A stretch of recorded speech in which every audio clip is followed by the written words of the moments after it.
जब ये मौसम आता है तो ये उन्हें शैतान सिखाता है, हर तरफ से ये एतराज आ जाता है, देखो तुम कोई बड़े आशिक हो, सहाबा ने जब इस तरह नहीं मनाया तो तुम क्यों मनाते हो। कोई कहता है कि हजरत सिद्दीक अकबर रज़ी अल्लाह तआला अन्हु के ज़माने में इतनी बार ईद मिलाद आई, हजरत फारूक आज़म रज़ी अल्लाह तआला अन्हु के ज़माने में इतनी बार आई, उन्होंने ये इस तरह कैसे कहाँ मनाई। जब उन्होंने नहीं मनाई तो तुम फिर क्यों मनाते। अब ये मैं इसका जवाब देने लगा हूं जिसका क़यामत तक इंशाअल्लाह वो जवाब नहीं दे सकते। सारे फिरकों वाले वो बुखारी के ख़त्म के मौका पर ये फजीलत इमाम बुखारी की बयान करते हैं कि इमाम बुखारी ने बुखारी शरीफ 16 साल में लिखी। अब ये कोई छोटा काम नहीं है। आज हम हैं कि 1 घंटा 2 घंटे देना दीन के लिए कितना मुश्किल है, 16 साल के लिए मुसलसल एक ही काम में लगे हुए थे और उन्होंने सिर्फ एक ही काम नहीं किया था, इसके अलावा भी बड़े बड़े काम किए थे। तो 16 साल क्यों लगे। कहते हैं मा वदातु फी किताबी अस्सहीह हदीसन इल्ला इग़तसलतु क़ब्ल ज़ालिका व सल्लैतु रकअतैन।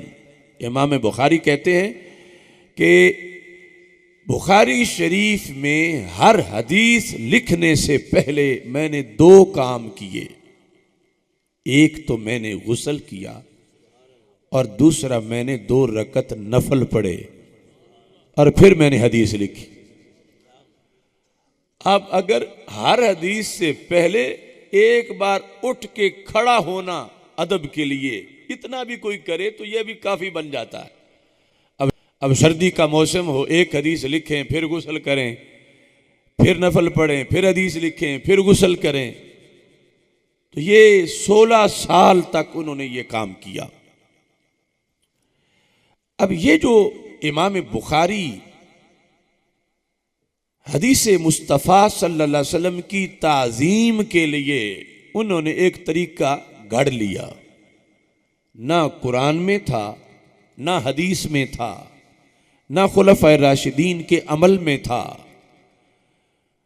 कुरान मजीद में ऐसी कोई आयत नहीं, या अय्युहल्लज़ीना आमनु इज़ा कतबतुमुल हदीस फ़ग़्तसिलू वसल्लू रकअतैन, कि ऐ ईमान वालो जब हदीस लिखने लगो तो गुस्ल करो और 2 रकत नफल पढ़ो।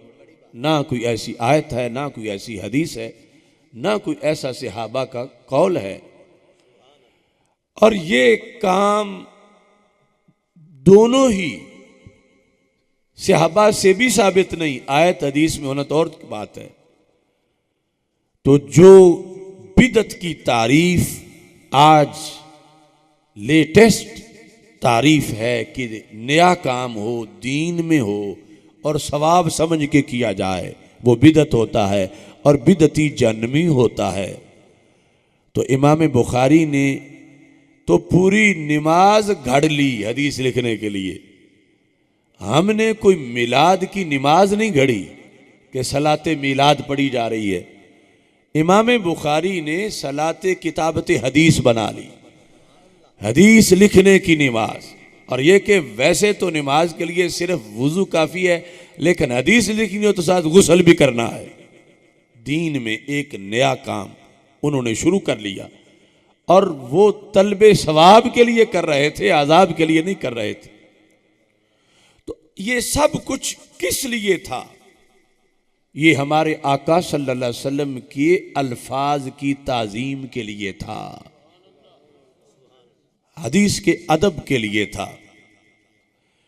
इमाम मालिक रहमतुल्लाह अलैह के बारे में शिफा शरीफ में लिखा है कि जब उनके दरवाजे पर कोई शख्स आता, क्योंकि पूरी दुनिया से लोग उनके पास पढ़ने आते थे, तो उनकी खादिमा पूछती कि क्या काम है। अगर कोई कहता मैंने फ़िक़्ह का मसला पूछना है तो वो उसी तरह बाहर तशरीफ़ ले आते। अगर कोई कहता कि मैंने हदीस पढ़नी है तो वो गुस्ल खाने में दाखिल होते, गुस्ल करते, नए कपड़े पहनते और फिर इमामा बांधते और फिर इमामे के ऊपर एक चादर लेते और फिर एक तख्त खुसूसी जो हदीस पढ़ाने के लिए बनाया गया था उस पे बैठते और जब तक हदीस पढ़ाते रहते तो ऊद की खुशबू जो है उसके हुल्ले आते रहते। इस तरह ये जो इह्तिमाम हमें नजर आता है अगर हम पीछे देखें कुरान में, हदीस में, सहाबा के अमल में, इसके लिहाज से जिस तरह आज हमारी अदाए मोहब्बत पर फतवा लग रहा है, तो वहां तो बतरी के औला फतवा लगेगा। और फिर जो बिदती हो उसके बारे में हर फिरके का ये कानून है कि बिदती बंदे की हदीस मरदूद होती है। वो हदीस रवायत करे तो वो उसको तर्क कर दिया जाता, कबूल नहीं किया जाता। तो जिस इमाम बुखारी ने 16 साल तक हर हदीस से पहले 2 बिदतें की, तो उनकी बुखारी फिर कैसे कबूल होगी? हमारे पास तो जवाब है वही जिस बेस पे हम महफिल मिलाद का ये एहतमाम करते हैं कि झंडियां हैं, चरागा है, ये सूरत हाल। उनके पास क्या दलील है? उन्होंने जो महफिल मिलाद को बिदत करार देने के लिए जो कोशिश की, वो तीर तो जाए इमाम बुखारी को लगने लगे, वो तो इमाम मालिक तक बात पहुंच गई। और यही वो लोग हैं कि जिन्होंने दीन आगे किताबों में लिखकर, पहली हदीस किताब तो इमाम मालिक रहमतुल्लाह अलैह ने लिखी है, और अमीरुल मोमिनीन फिल हदीस जो है सियासिता में सबसे पहली सही तरीन किताब कुरान के बाद, यानी दर्जा सेहत के लिहाज से, वैसे ज़माने के लिहाज से मुवत्ता इमाम मालिक पहले है, लेकिन दर्जा सेहत और मुस्तनद होने के लिहाज से कुरान के बाद सबसे सही तरीन किताब बुखारी शरीफ है। लेकिन उसके मुसन्निफ दूसरे फिरकों के कौल के मुताबिक बिदती बन रहे हैं, और बिदती जहन्नमी होता है, और जहन्नमी की हदीस मोतबर नहीं होती। लिहाजा वो कोई अपना इमाम बुखारी ढूंढे। हमारे नजदीक ये दलील जिसके तहत आज हम इस अंदाज की महफिल मिलाद मनाते हैं, वरना असल तो सहाबा किराम रदी अल्लाह ताला अन्हुम से एक नहीं कई अहादीस इस बारे में मौजूद हैं। लेकिन कुछ लोगों का असल प्रॉब्लम और है और बहाने और करते हैं। कहते हैं ठीक है, तुमने वो मुस्लिम शरीफ से, बहकी शोब ईमान से महफिल मिलाद तो सहाबा की दिखाई, मगर ये झंडियाँ तो नहीं दिखाई, ये लाइटिंग तो नहीं दिखाई, तो फिर तुम्हारी महफिल और है और उनकी महफिल और है। और जब ये मौसम आता है तो ये उन्हें शैतान सिखाता है। हर तरफ से ये एतराज आ जाता है, देखो तुम कोई बड़े आशिक हो, सहाबा ने जब इस तरह नहीं मनाया तो तुम क्यों मनाते हो? कोई कहता है कि हजरत सिद्दीक अकबर रदी अल्लाह तआला अन्हु के ज़माने में इतनी बार ईद मिलाद आई, हजरत फारूक आजम रदी अल्लाह तआला अन्हु के ज़माने में इतनी बार आई, उन्होंने ये इस तरह कैसे कहाँ मनाई? जब उन्होंने नहीं मनाई तो तुम फिर क्यों मनाते? ऐसी बातें होते हैं ना। अब ये मैं इसका जवाब देने लगा हूं जिसका क़यामत तक इंशाअल्लाह वो जवाब नहीं दे सकते।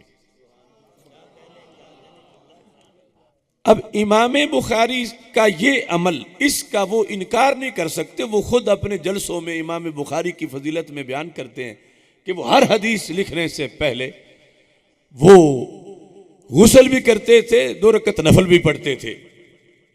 तो हम पूछते हैं कि हजरत सिद्दीक अकबर रदी अल्लाह ताला अन्हो ने भी हदीस लिखने से पहले ऐसा किया? तो रिवायत में हमें नहीं मिलता कि यकीनन हदीसें लिखते थे, लेकिन इतना बड़ा एहतमाम। तो क्या हजरत इमाम बुखारी हजरत सिद्दीक अकबर से बड़े आशिक हैं? नहीं, करोड़ों बुखारी हजरत सिद्दीक अकबर के गर्दे राह तक भी नहीं पहुंचते। तो क्या हजरत उमर, हजरत उस्मान, हजरत अली रदी अल्लाह तआला अन्हु, इन सारे सबकी जिंदगियों में कितनी बार इन्होंने हदीसें लिखी? जिस तरह हमसे पूछते हैं कितनी बार उनके ज़माने में मिलाद का महीना आया, 12 रबीउल अव्वल शरीफ की रात आई, तो हम भी तो हक रखते हैं कि उन्होंने भी तो खुद हदीसें लिखी, लिख कर लोगों को दी। तो कितनी बार आई? तो एक बार ही साबित कर दो। इस तरह या पाबंदी जो इमाम बुखारी कर रहे हैं, तो इमाम बुखारी इतनी बार कर रहे हैं, तो उन पर भी तो ये वक्त आया हदीस लिखने का, खुलफाए राशिदीन पर। तो क्या उन्होंने ऐसा किया? तो जवाब है कि ऐसी कोई रवायत नहीं मिलती। तो फिर क्या इमाम बुखारी बड़े आशिक हैं उनसे? क्यों इन्होंने ये काम शुरू किया? हर हदीस से पहले गुस्ल कर रहे हैं और साथ नफल पढ़ रहे हैं। तो जवाब इसका यह है कि इमाम बुखारी बड़े आशिक नहीं, और ये जो कुछ करते हैं ये अपनी कमी पूरी करने के लिए करते हैं। इन लोगों को देखना चाहिए कि गैरे सहाबी को सहाबी के बराबर क्यों तोलते हैं।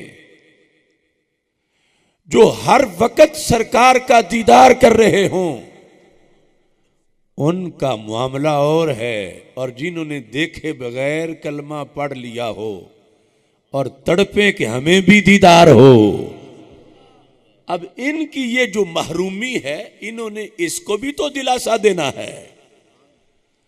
जो हर वक्त रसूल अकरम सल्लल्लाहु अलैहि वसल्लम के हाथ चूम रहे हों, तो वो अगर गुस्ल ना भी करें हदीस लिखने के लिए, तो वो इससे अगले मकाम पर हैं। वो इमाम हैं, उनकी हर घड़ी ईद है कि उन्हें अपने महबूब अलैहिस्सलाम की दीद हो रही है। और इमाम बुखारी ने कहा, ना तो वो ज़माना पाया, ना लुआबे दहन मिला, ना रसूल अकरम सल्लल्लाहु अलैहि वसल्लम से मुलाकात हुई, तो मैं इस अंदाज में सरकार की लिखूंगा बात कि दुनिया याद रखेगी कि बड़े बड़े बादशाहों की बातें भी लोग लिखते रहे और नबियों के सुल्तान की हदीसें भी लिखने वाले ने लिखी। तो मैं कुछ वक़्त गुस्ल में गुजारूंगा, कुछ नफल पढ़ते गुजारूंगा। एक हदीस से पहले ये एहतमाम करके मैं दुनिया को बताऊंगा कि जिनकी बात की मिसाल ना हो उनकी जात की मिसाल कहां से आएगी। और ऊपर चूंकि कुरान में जो मसाइल हैं वो कुल्ली कानून के तहत हैं, हर जुज़ी कानून में होती नहीं, तो कुरान कुल्ली कानून बयान करता है और वो फरमाता व तुअज़्ज़िरूहु व तुवक़्क़िरूहु, अल्लाह के रसूल सल्लल्लाहु अलैहि वसल्लम का खूब अदब करो, खूब एहतराम करो। तो इमाम बुखारी ने कहा, जब रब ने मुतलकन अदब का हुक्म दिया है, तो जैसे सरकार के नक्शे पा का अदब है, सरकार के तबर्रुकात का अदब है, सरकार की ज़ात का अदब है, तो उन्होंने कहा फिर सरकार की बात का भी अदब है। अब हमारे नजदीक इमाम बुखारी बिदती नहीं बने, चूंकि वो आयत के उमूम पर अमल कर रहे हैं, वो सुन्नियों के इमाम हैं। लेकिन दूसरे फिरके के नजदीक तो वो बिदती बनने से बच नहीं सकते कि उन्होंने ये अपनी तरफ से कानून बनाया हुआ है कि हर शय तुमने या कुरान से जुज़वी तौर पर नाम लिखा हो दिखानी है या हदीस से, तो फिर हम करने देंगे, वरना हम कहेंगे बिदत है। तो ये हर हदीस से पहले की नमाज का जिक्र ना कुरान में, ना हदीस में, ना सहाबा में, और ना ही इस गुस्ल का जिक्र। उनके नज़दीक इमाम बुखारी जिस बेस पे बिदती बने, उस बेस पे वो महफिल मिलाद को भी बिदत कह रहे हैं, और हम जिस बेस पे इमाम बुखारी को सुन्नी मानते हैं उसी बेस पे इस तरीके को भी अहले सुन्नत का तरीका करार देते हैं।